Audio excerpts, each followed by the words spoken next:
Welcome. I appreciate y'all donating y'all time on a Monday, kicking off the week with us. You feel me?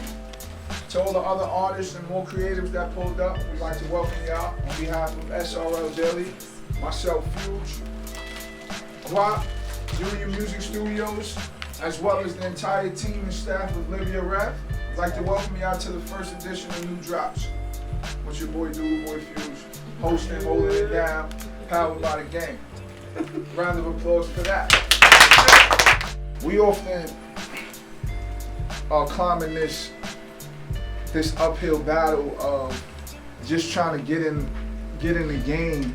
We're fighting adversity. You might as well say on every level when it comes to us connecting with a scene or a culture that's active in whatever field you do. If you're a videographer, you're a content creator, to get new clients, to connect with other people, other creatives, you gotta kind of go far, hit the city, hit the 5 boroughs a lot of the times just to connect with a scene that's actively doing the same thing you're doing.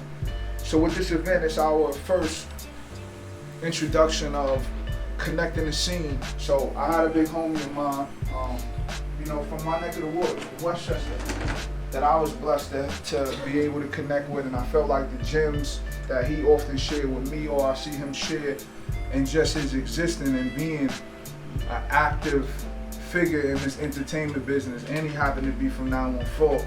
He answered the call when we called him. Max and I got on the line, putting our brain together. All right, we want to do this, do this. He answered the phone for me. Like, yeah, Ugly, I got you. So I want to invite and bring him up so we can kick it, pick his brain. We're going to get to know him.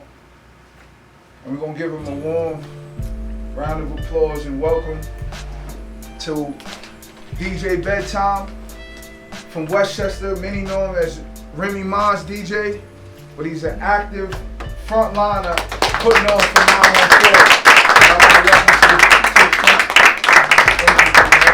Thank y'all for having me, man. Good looking, Phil. You understand and relate what it's like jumping on that Metro North or that 2 train coming from where we from, right. To have to take our sauce somewhere else and hope they jacking it just as much as they jacking they mans or they homegirl that they went to school with. You know what I'm saying? You understand that grind of going from Westchester into the city and having to overcome those hurdles alone, of being a lonely soldier out here, like one on your own, by yourself often in these venues, in these spots, as you coming from Westchester. It ain't many people. When I see some of these artists on the bill, it ain't too many other Westchester people in the building. When they be like, yo, where the Bronx at? Where Brooklyn at? It's super quiet when they get to our part, you feel me? The digital age kind of like, it kind of deboed y'all out in the paint a little bit, to where people focus more on playlists nowadays. And you rarely hear people speak on the DJs, which is why I was so thirsty to catch up with you and really talk, because I'm like,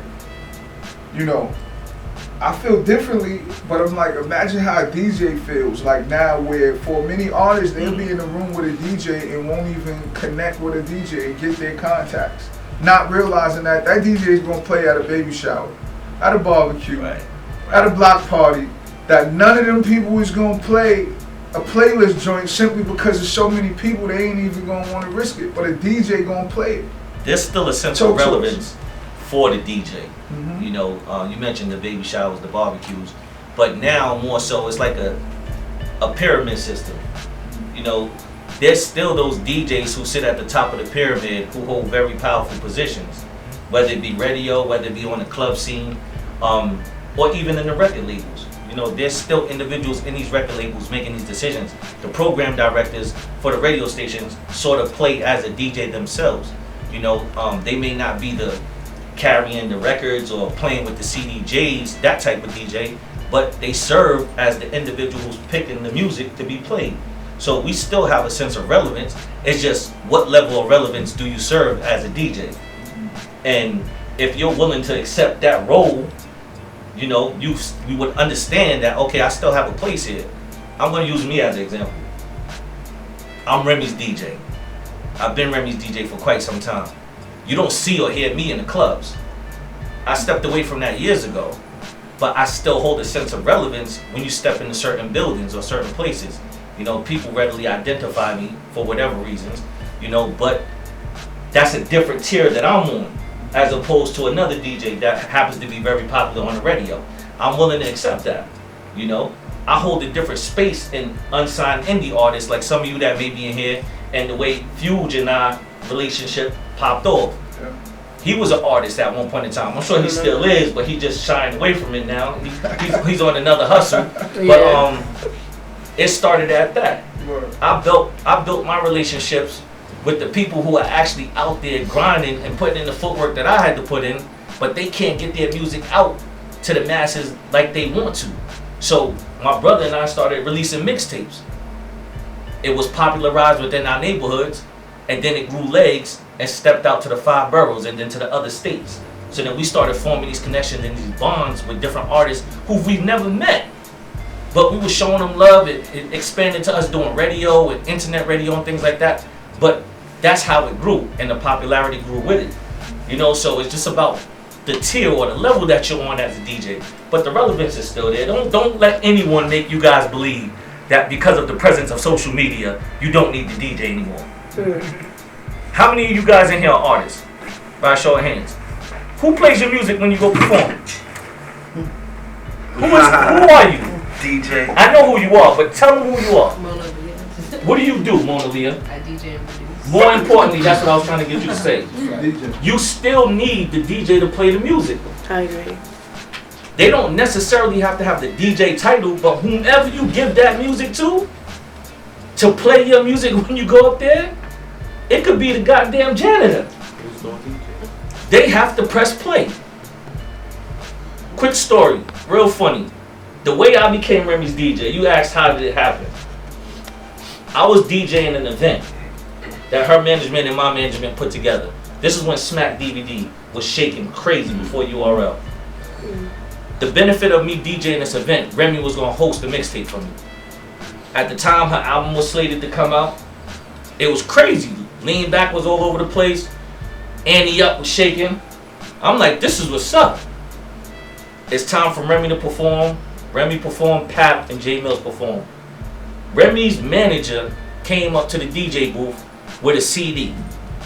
As I'm stepping away from the booth to let her in, I kind of bumped her. We bumped each other. And I'm like, yo, you Rem's DJ? And she's like, hell no, I ain't her DJ. I was like, I need to get a fucking DJ then. And that led to me DJing for Remy. 2 weeks later, I'm overseas on tour with CL Smooth. You had a question, somebody? Yeah, I think that, you know, the process of getting to be Remy Ma's DJ is huge, but it seems like before that you were still someone who people would go to for information. Right. You know, for that outlet. So obviously it's a different day and age with digital technology that we have going on. But what is one thing that you were doing differently than other DJs at that time that made them say, you want to throw something, you go to him. Right. You know what I mean? That gets you that name where you know your area locked down. The one thing that I was doing differently from other DJs for whatever reasons, or more, I was making myself accessible to the people. The same way I'm sitting here talking to you guys, I would actually go out and attend these events. I would go to these underground showcases where industry people weren't known to be attending. You know, and the fact that I had the Remy's DJ attached to me after the fact, like before I was Remy's DJ, I was still doing this. I was helping out unsigned indie artists because they were making me popular. They kept me relevant. They continue to keep me relevant till this day. You know, but this is why I was different from all the other DJs. I was making myself accessible to the people. Right. You know, I mentioned to you guys earlier, a lot of the artists that I was promoting, we never met. My brother and I never met. Some happened to be in other states, you know, somewhere in other countries. But we were, if we felt your music, we was fucking with it. So we'll play it. We'll put it on the mixtapes. And then the mixtapes started getting big in these towns or in these states where these artists were connected with. So then, in turn, that would lead to them inviting me out to their state. Like, yo, could you come to the studio? We having a party. Could you come out here? Hell yeah. Come out there. Yo, how many people we bring with you? It's just me. Why I need to come 20 deep if you supposed to be the man in your neighborhood and you inviting me out there? So that alone, the realness of it, allowed me to continue growing this popularity. how were you able to find your balance? Like, I get that you sacrifice a lot of sleep, but that often takes a toll on your mental health. Like, how are you able to find your balance in terms of what worked for you? I set a goal, and I knew what I wanted out of this. So with that being said, I was willing to do what it took to accomplish that goal. You know, and I didn't set a goal that was unachievable. You know, there were a handful of things that I had to sacrifice.